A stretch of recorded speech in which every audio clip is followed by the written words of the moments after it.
इमरान खान को जो public support मिल रहा है ना, वो एक बहुत बड़ा चैलेंज वहाँ के सेना के लिए है और पॉलिटिशियंस के लिए। देखिए, जो वर्तमान सरकार है वो तो आर्मी के बैकअप से चल रही है, कमज़ोर सरकार मानी जा रही है पाकिस्तान के अंदर, कई फ्रंट पे जूझ रही है। ऐसे समय में वो गवर्नमेंट में आई है जब पाकिस्तान इकोनॉमिक फ्रंट पे बहुत बुरी तरह से जूझ रहा है, एक्सटर्नल फ्रंट पे बुरी तरह से जूझ रहा है, उधर अफगानिस्तान, इधर इंडिया। तो उस समय ऐसे में आर्मी के बिना तो ये कुछ कर नहीं रहे। अब वैसे में आर्मी का जो कन्फ्रंटेशन इमरान खान के साथ हुआ है और जिस ढंग से पब्लिक आर्मी के खिलाफ अब आग उगल रही है, ये पाकिस्तान के लिए एक बिग चैलेंज है। पंजाब रेंजर्स इस्लामाबाद में घुसा अंदर और प्रेमिसेस में तोड़फोड़ करी, उनको ज़बरदस्ती उठा के ले गए जबकि उनकी कोर्ट में पेशी होनी थी। तो इस पे वहाँ के जो इस्लामाबाद हाई कोर्ट के चीफ जस्टिस ने बड़ा ऑब्जेक्शन किया, काफ़ी देर तक बहस हुई दोनों ग्रुप्स में, दोनों साइड के वकीलों में। नायब के वकील आ गए, फिर और भी जो अटॉर्नी जनरल आ गए, अटॉर्नी जनरल जो है एडिशनल अटॉर्नी जनरल आ गए पाकिस्तान सरकार की तरफ से। इधर से इनके इमरान खान साहब के वकील थे और इन्होंने कहा कि जुडिशरी पर अटैक है। इमरान साहब के वकील कह रहे थे कि कोर्ट परिसर में जिस ढंग से उठा के ले गए हैं वो बंदे को कोर्ट में पेश होना है, उससे पहले ये उठा रहे हैं।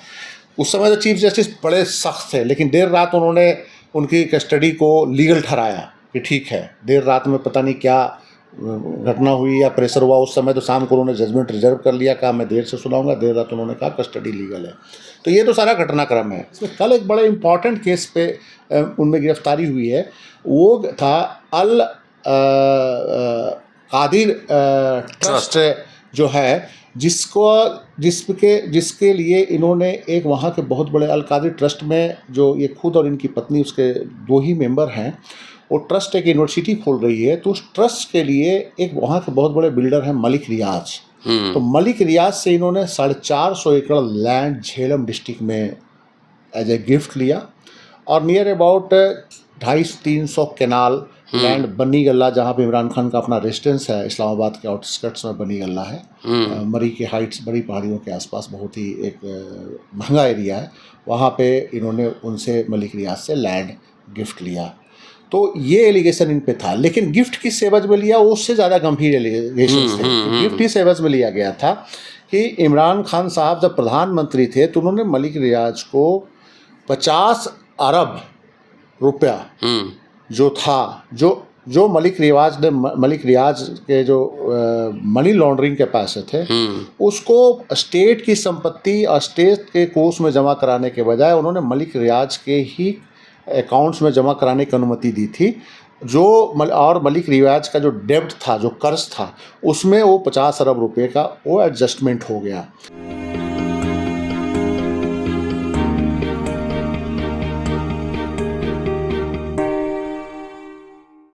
पाकिस्तान में बवाल है, इमरान खान गिरफ्तार और बहुत बुरी तरीके से गिरफ्तारी हुई। उसके बाद पाकिस्तान में हमला, प्रदर्शन, झगड़े का माहौल है। कई खबर सोशल मीडिया में तैर रही है, लेकिन पाकिस्तान के इतिहास, राजनीति और समाज को समझना बेहद ज़रूरी है। दोस्तों, रतनलाल बोल रहा हूँ और आप देख रहे हैं अम्बेडकरनामा। पाकिस्तान पर चर्चा के लिए अम्बेडकरनामा में संजीव पांडे साहब हैं और पाकिस्तान पे काफ़ी कुछ इन्होंने पढ़ा है, उस पर काफ़ी कुछ अखबारों में लिखा है। इनसे ये समझने की कोशिश करूँगा कि आखिर पाकिस्तान में एक जो परंपरा रही है, ट्रेडिशन, कि वहाँ के कई राष्ट्रीय अध्यक्ष फांसी पे लटकाए गए, हत्या हुई, कई जेल हुए, नवाज शरीफ भी जेल गए थे। ये जो इमरान खान की गिरफ्तारी है, इसके क्या मायने हैं? क्या सिर्फ भ्रष्टाचार मसला है जिसकी वजह से गिरफ्तारी हुई है, या और कुछ मायने हैं इसके? स्वागत है संजीव जी। नमस्कार। नमस्कार। क्या चल रहा है मामला? देखिए, इमरान खान साहब की जो गिरफ्तारी जो कल इस्लामाबाद हाई कोर्ट के जो परिसर में हुई, देखिए, प्राइम मिनिस्टर वहाँ पे पहले भी गिरफ्तार होते रहे हैं। नवाज शरीफ साहब गिरफ्तार हुए थे, उससे पहले जुल्फ़िकार अली भुट्टो साहब भी गिरफ्तार हुए थे। नवाज शरीफ तो कई बार गिरफ्तार हुए, 2-3 बार तो मिनिमम गिरफ्तार हुए। एक बार परवेज़ मुशर्रफ साहब ने उनको गिरफ्तार किया था और पीछे इमरान खान के ही कार्यकाल में नवाज शरीफ साहब को गिरफ्तार किया गया था जी। बेनज़ीर भुट्टो के हस्बैंड आसिफ अली जरदारी साहब भी गिरफ्तार हुए हैं, उनको सजा भी हुई है कुछ मामलों में। तो मेरा ये मानना है कि पाकिस्तान के लिए जो लीडरशिप है, उनकी गिरफ्तारी और फिर उनको कई मामलों में सज़ा होना, ये एक ऐसे तो नॉर्मल वहाँ पे होता रहा है, जो भारत जैसे देश में आप कह सकते हैं कि बहुत ही एक असंभव सी बात लगती है। लेकिन कल की गिरफ्तारी का मायना इसलिए काफ़ी गंभीर है कि पहली बार ऐसा हुआ है बहुत सालों बाद बहुत सालों बाद क्या, बहुत ही रेयर, मतलब कि एक आध ही कैसा ऐसा कोई उदाहरण होगा पहले कि इमरान खान के समर्थन में निकली हुई जनता, उन्होंने आर्मी के कई जो बड़े बड़े जो एरिया थे, जो कैंटोनमेंट एरिया था, उसके चारों तरफ उन्होंने प्रदर्शन किया। जी। और पेशावर में कॉर्प्स कमांडर जो हैं, लाहौर के कॉर्प्स कमांडर जो हैं, बलूचिस्तान में क्वेटा के कॉर्प्स कमांडर हैं, उनके आसपास हजारों लोग उनके जो कॉर्प्स कमांडर के रेसिडेंस और आर्मी का जो इस्टेब्लिशमेंट है उसके एरिया के चारों तरफ उन्होंने बहुत जोरदार प्रदर्शन किया। जी। और उससे पहले इमरान खान साहब ने उनको पाकिस्तानी आर्मी के एक बहुत सीनियर इंटेलिजेंस ऑफिसर्स पे एलिगेशन लगाया था कि उनकी मारने की योजना बन रही है और आर्मी उनके पीछे षड्यंत्र कर रही है। और मैं डरने वाला नहीं हूँ, चाहे हमें जो करें, चाहे हमारे गिरफ्तार करें, चाहे जो करें, और हम जो बात सही है वो बोलेंगे। अब मामला ये है कि आखिर उनकी गिरफ्तारी, सबसे पहले तो इस बात की चर्चा होनी चाहिए कि आखिर उनकी गिरफ्तारी किस मामले में हुई है। देखिए, इमरान खान जब पावर से हटे तो उनके ऊपर कई करप्शन की केसेस खोले गए। उसमें तोशखाना का मामला था, जिसमें तोशखाना मतलब राजकोष, तोशखाना में जो गिफ्ट्स जो आते हैं, महंगे गिफ्ट्स जो आते हैं, तो तोशखाना में रखा जाता है। तो वो तोशखाना में जो पैसे, जो कुछ गिफ्ट्स थे, वहाँ से वो गिफ्ट को निकाले जाने को लेकर एक एलिगेशंस थे उन पे, उनकी पत्नी पे एलिगेशंस थे, जो बुशरा बीबी जो उनकी तीसरी पत्नी है, तो उन पे एलिगेशन थे। तो वो एक मामला तो चल रहा था। क्या क्या एलिगेशन था? कि उन्होंने तोशखाने से जो नियमों के और कानून को तोड़कर गिफ्ट जो है वहाँ से ले लिए, और वो गिफ्ट आप वो जो है स्टेट की संपत्ति हो जाती है, और वो अपने पास लेके गए यहाँ से सत्ता में निकलने के बाद। तो ये एक एलिगेशन उनको बेच दिया। हाँ, नहीं, अपने पास रख लिए, बेच दिया। अपने पास भी नहीं रख सकते ना, जो वहाँ जो कानून जो करता है होगा कि जो एज ए राजकीय गेस्ट के रूप में आप सऊदी अरब गए हो, चाहे अमेरिका गए हो, और वहाँ के राष्ट्राध्यक्ष से आपको कुछ गिफ्ट मिला हो, तो वो जब वहाँ से गिफ्ट आता है तो राजकीय जो तोशखाना होता है वहाँ जमा हो जाता है। वो राज्य की संपत्ति होती है, नहीं कि वो व्यक्तिगत उस प्रधानमंत्री की संपत्ति होगी, ऐसा नहीं हो सकता। लेकिन वो कहते हैं कि उन पर एलिगेशन है कि कुछ सामान वहाँ से उन्होंने निकाल लिया था। लेकिन कल जो गिरफ्तारी हुई तोशखाना मामले में, तो इनको जमानत मिल गई थी। वो इस्लामाबाद में जो नेशनल अकाउंटेबिलिटी ब्यूरो ने जो उन पर मुकदमा दर्ज किया था, उसके अलावा और कई करप्शन केस थे, जिसमें कल एक बड़े इंपॉर्टेंट केस पे उनमें गिरफ्तारी हुई है।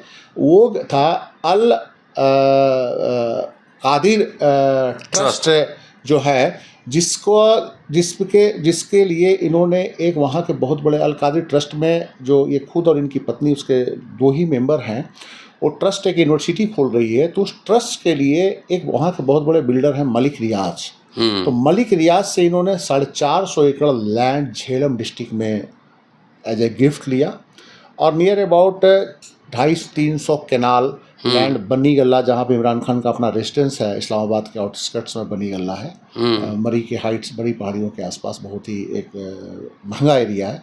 वहाँ पे इन्होंने उनसे, मलिक रियाज से, लैंड गिफ्ट लिया।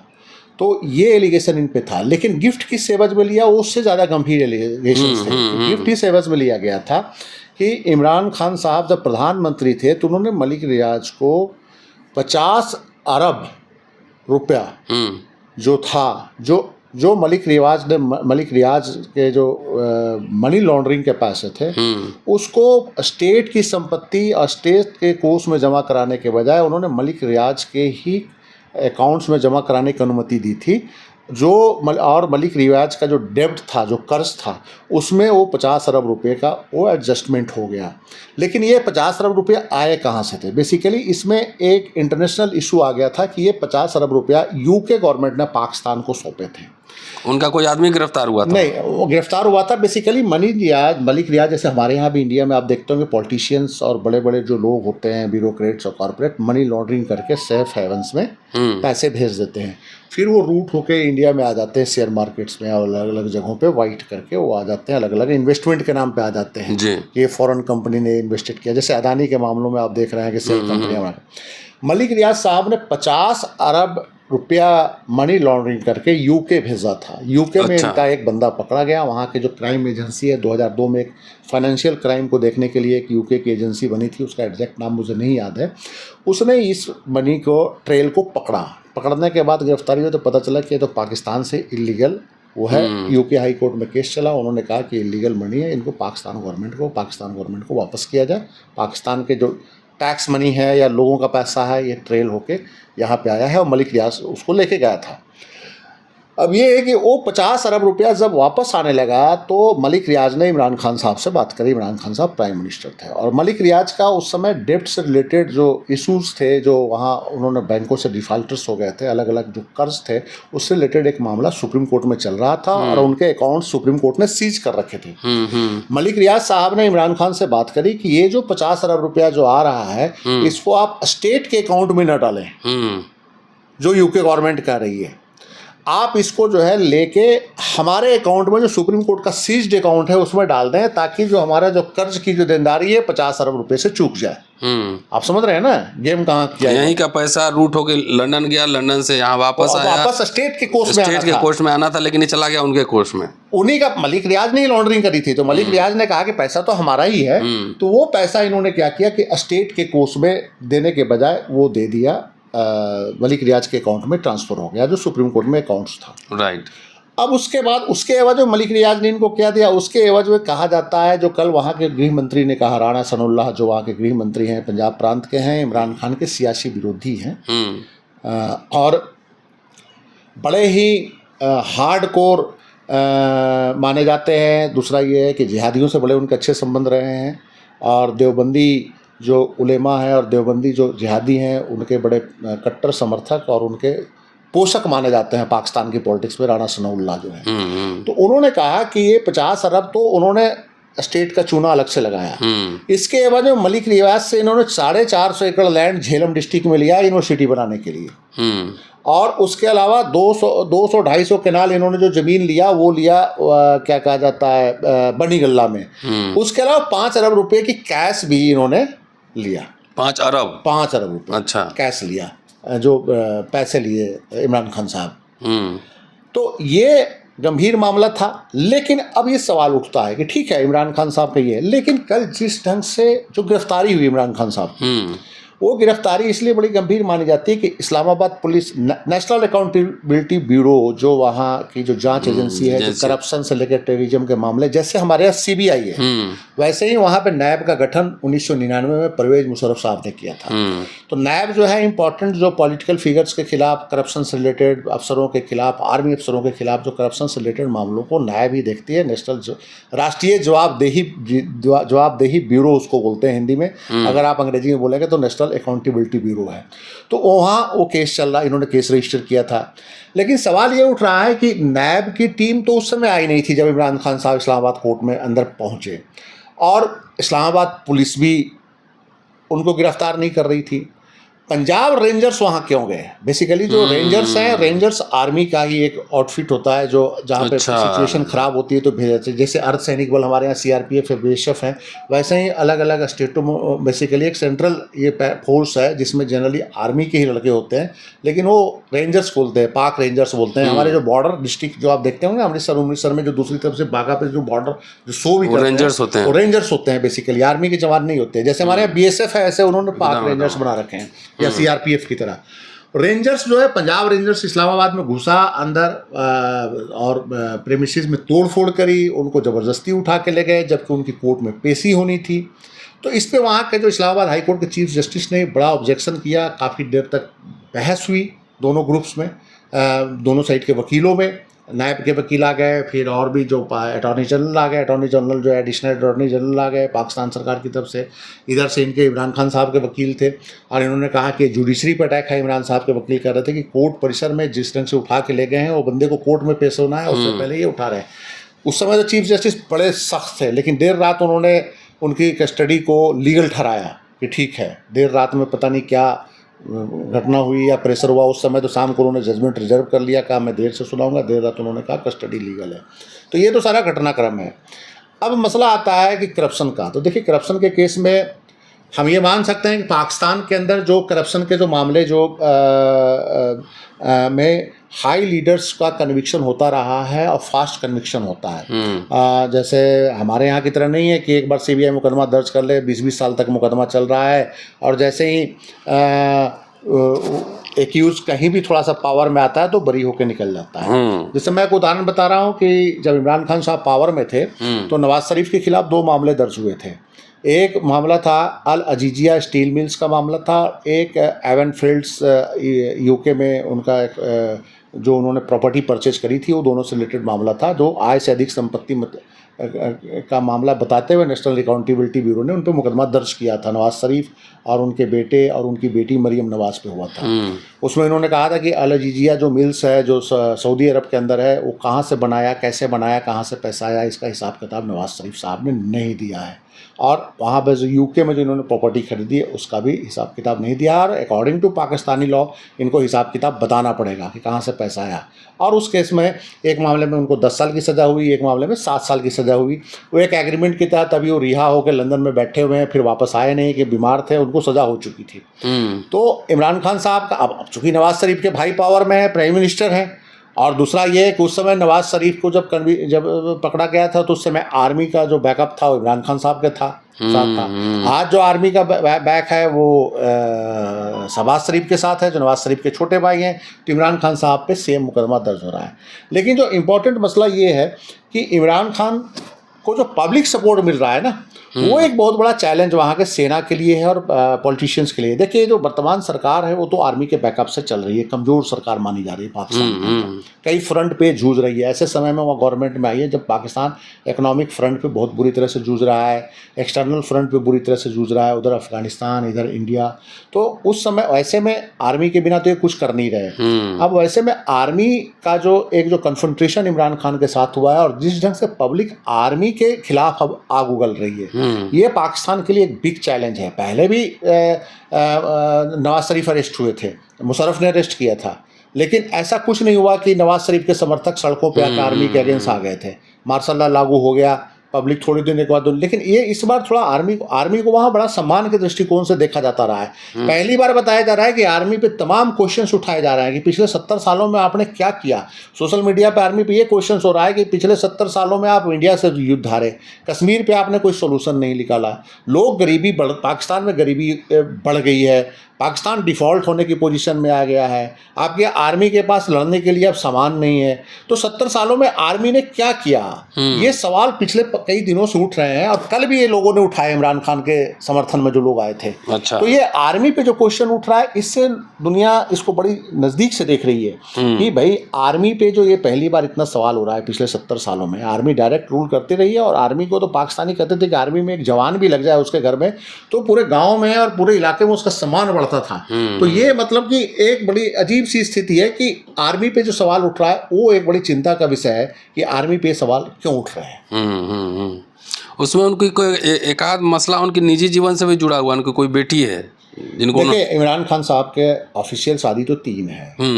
एक कोई ब्रिटिश लड़की थी जिनके साथ इनके शादी नहीं हुई थी, लेकिन उससे एक बेटी इनकी है जो बाद में माना गया कि इमरान खान साहब की बेटी है और इमरान खान साहब उनको पैसा भी भेजते हैं उस बेटी को, वाइफ की। तो वो लेडी अमेरिका में और ब्रिटेन में जो है लेडी की तो डेथ हो गई, लेडी ने शायद यूएस में मुकदमा किया था और ये पैसा भेजते हैं उस लड़की को, जो लड़की है जो ऑफिशियली इनकी 3 शादी हुई है। एक यहूदी लड़की थी, एक दूसरी मुस्लिम लड़की थी जो अब आजकल यूके में रह रही है, तीसरी बुशरा बीबी हैं। दरअसल देखिए, इमरान खान साहब को लेकर एक बड़ा एक इम्पोर्टेंट बात बता रहा हूँ कि इमरान खान साहब जब प्राइम मिनिस्टर बने तो इनके लिए जो कंट्रोवर्सी जो आया वो सबसे वो इनकी बीबी की तरफ से आया है कि सारा जो मेजॉरिटी जो डील था, इकोनॉमिक डील था, बुशरा जो है, बुशरा बीबी करती थी। अच्छा, बुशरा उनकी कोई एक महिला दोस्त भी है उनकी, वो फरहा गुजर जो उनकी महिला दोस्त हैं, वो बेसिकली गुजरांवाला की रहने वाली हैं और वो भाग भी गई जिस दिन इमरान खान साहब के खिलाफ वो आया था, नो कॉन्फिडेंस मोशन आया था, उसी दिन कहते थे कि वो दुबई चली गई थी।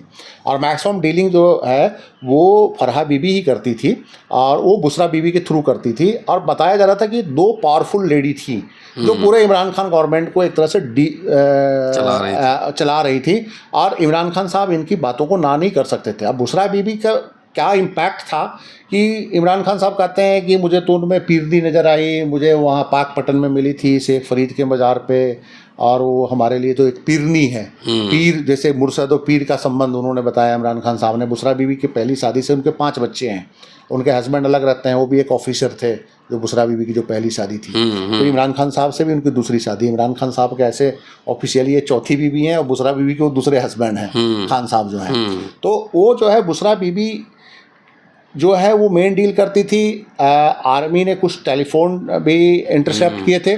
उस टेलीफोन इंटरसेप्शन में मलिक रियाज जो है मलिक रियाज अपनी बेटी से बात कर रहा है और उसकी बेटी बोल रही है कि फरहा गुजर जो है हमको बोल रही है कि वो 3 कैरेट वाला हीरे की अंगूठी नहीं चाहिए, हमें 5 कैरेट वाला हीरो की अंगूठी बुशरा बीबी मांग रही हैं, उसके बिना वो नहीं चलेगा। कुछ सेकंड्स का ऑडियो क्लिप लीक हुए थे। तो ये जो कई चीज़ें जब सामने आई तो उसके बाद ये बुशरा बीबी भी एक बहुत ही मतलब कि सेंटर पॉइंट बन गई विवाद का इमरान खान की गवर्नमेंट में। तो निश्चित रूप से इमरान खान के लिए परेशानी जो है उनकी ये तीसरी पत्नी बन गई। तो मेरा ये कहना है कि ये जो 2 महिलाएं थी वो बड़ा कंट्रोल। देखिए पाकिस्तान में देखिए जो पॉलिटिशियंस हैं, करप्शन है वो बड़ा नॉर्मल है। और चूंकि जो ऐसे तो आर्मी रूल करते रही है, आर्मी के पास ही मेजॉरिटी रियल पावर, लेकिन जो पॉलिटिकल जो डेमोक्रेसी जो है वो भी सर्टेन जो बड़े जो जमींदार हैं वहाँ के लैंडलॉर्ड्स हैं, पंजाब सिंध, ये सारे जमींदार ही सर्टेन फैमिली ही डील करते रही है। आप ये कह सकते हैं कि Imran Khan first generation politicians हैं जो बहुत बड़े जमींदार नहीं थे और जो बहुत बड़े क्या कहा जाता है किसी पॉलिटिकल फैमिली से बिलोंग नहीं करते थे। नहीं तो वहाँ पे कोई दौलताना फैमिली, तो कोई नून फैमिली है जो नवाज शरीफ वाली फैमिली है, इस तरह के फैमिली अलग अलग एरिया को बांट रखा था उन्होंने। इमरान खान जो है मिडिल क्लास के एक पसंद के रूप में उभरे थे कि एक नया पाकिस्तान बनाएंगे। चूँकि क्रिकेट आइकन की पहचान इनको पहले थी, नॉन पॉलिटिकल पहचान थी पाकिस्तान के अंदर। ऐसे तो कई पॉलिटिशियंस पाकिस्तान में आए राजनीति में, सरफराज नवाज एक बॉलर थे, वो भी आए थे और मेंबर नेशनल असेंबली भी रहे, लेकिन वो सक्सेस नहीं हो पाए। उसके अलावा और 1-2 क्रिकेटर भी आए पॉलिटिक्स में, वो सफल नहीं हो पाए। लेकिन इमरान खान जो है वो बहुत सक्सेसफुल रहे, राजनीति में प्राइम मिनिस्टर तक बन गए। तो निश्चित रूप से एक नया पाकिस्तान का जो नारा था लोगों को भाया था कि जो ट्रेडिशनल पॉलिटिशियंस हैं, जो कुछ फैमिलियाँ जैसे जुल्फिकार अली भुट्टो की सिंध की। संजीव जी, ये जो पूरा मामला है, यूक्रेन वॉर के समय गए थे रशिया इमरान खान, ये कोई इंटरनेशनल प्रेशर का भी तो मसला नहीं है उनकी गिरफ्तारी की, सिर्फ करप्शन है और उनकी निजी जीवन है कि इंटरनेशनल दबाव भी हो सकता है? देखिए पाकिस्तान के अंदर जो जितनी भी घटनाएं घटती है ना, उसमें जियो पॉलिटिकल जो एक्टिविटी है उसको आप नज़रअंदाज कर ही नहीं सकते। उनकी पूरी नज़र होती है। देखिए मैं अब सिंपल एक बात बोलता हूँ कि अगर पाकिस्तान में अभी वायलेंस बढ़ेगा, पाकिस्तान में अगर अभी माहौल ख़राब होगा और इकोनॉमिक क्लैप्स करने लगेगी, जैसे अभी बात उठ रही है कि IMF का जो नवा जो किस्त जारी होना है 2019 में, इनका इंटरनेशनल मॉनेटरी फंड से समझौता हुआ था जिसमें $6 अरब का इनको पैकेज मिलना था डिफ़ॉल्ट होने से बचने के लिए। फॉरेन जो पेमेंट इनको देने के लिए पैसा नहीं था, इम्पोर्ट बिल देने के लिए पैसे नहीं थे, तो IMF ने इनको बेल आउट पैकेज दिया था। उसमें अभी एक रिलीज होना है, उसमें कुछ कंडीशंस लगाए हैं IMF ने कि आपको ये रिफॉर्म करना होगा। तो वो रिफॉर्म करने की जब बातचीत ही चल रही थी कि ये वायलेंस शुरू हो गया और अब ये बताया जा रहा है कि शायद IMF अभी इस वायलेंस के कारण इनको पैकेज किस्त जो है रिलीज ना करे। और अगर यही स्थिति रही तो 8-10 हफ्ते में पाकिस्तान डिफ़ॉल्ट भी कर सकता है श्रीलंका की तरह। तो ये डिफ़ॉल्ट अगर पाकिस्तान करेगा, पाकिस्तान में वायलेंस अगर बढ़ेगा, तो इसका जो सबसे ज़्यादा नुकसान किसको होगा आज की डेट में, इसका अंदाज़ा लगाया जा रहा है। निश्चित रूप से इसका जो सबसे बड़ा जो नुकसान होगा चाइना को। जो चीन पाकिस्तान इकोनॉमिक कॉरिडोर को लेकर जो पाकिस्तान की जो बड़ी प्लानिंग है, जिसका बिलावल भुट्टो जरदारी ने इंडिया में भी बहुत चर्चा करी भी पीछे SCO की मीटिंग में। तो देखिए वहाँ पे अनरेस्ट आएगा तो जो इन्वेस्टमेंट है उनका हाईवेज पे, रेलवे पे, उससे रिटर्न नहीं आएगा। और रिटर्न नहीं आएगा तो पाकिस्तान का जो कर्ज है, जो ये बेल्ट एंड रोड इनिशिएटिव में जो पाकिस्तान को कर्ज मिला है, वो लौटाने की स्थिति में चाइना को नहीं होगा।